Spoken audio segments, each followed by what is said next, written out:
This is Dickie Wilson. My father always told me that Mr. Keister bought the Strasburg News from Fred Smith, and he was working for Fred, and so he continued working for Mr. Keister. And they grew, and then they moved up into the old Kaplan building, upstairs, I think. Their presses were upstairs there. And then they finally built the building on Holiday Street, which is nothing like it is now, but it was the beginning. And they had, he bought then quite a few of the little weekly papers around and combined them into the Northern Virginia Daily. And when that first paper was printed, I remember it so well because Daddy brought the first one home, and we were down on the floor looking at this paper thinking how wonderful. We could see funny papers every day. That's a funny thing to remember, isn't it?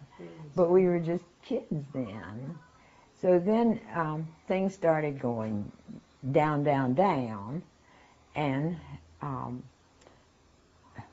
if the advertisers couldn't pay, and so Mr. Keister would take, for subscriptions, he'd take chickens, eggs, whatever anybody could give him for subscriptions. Then he would relay those to the advertisers, and they would exchange that way. It was more or less a bartering system.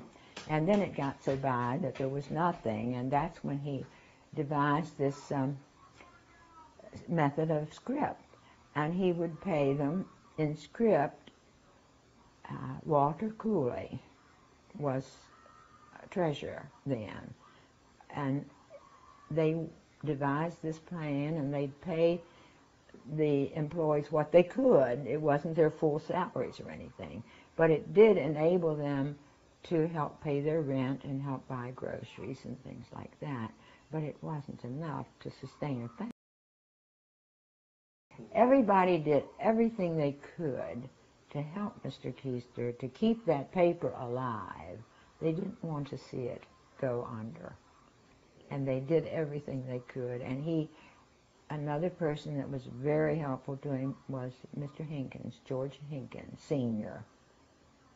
He owned a steamship line at that time, or was a partner in it, and he helped too financially, I'm sure. And and by the end of 1937, or by the beginning of 1937, things were beginning to pick up a little bit. Elma, E-L-N-A, Fur Brown. I was born in Augusta County on March the 4th, 1905. As things got worse with Mr. Keister, he was on the verge of going into bankruptcy, but he came up with a plan that if the workers would accept script instead of money. Script? It's just nothing but paper. And it's only good in this town, where his people who lived in the town knew him and knew his credibility and so forth. So we all were paid in script, and that meant that the things that you couldn't buy in Strasburg, you had no money to buy. But those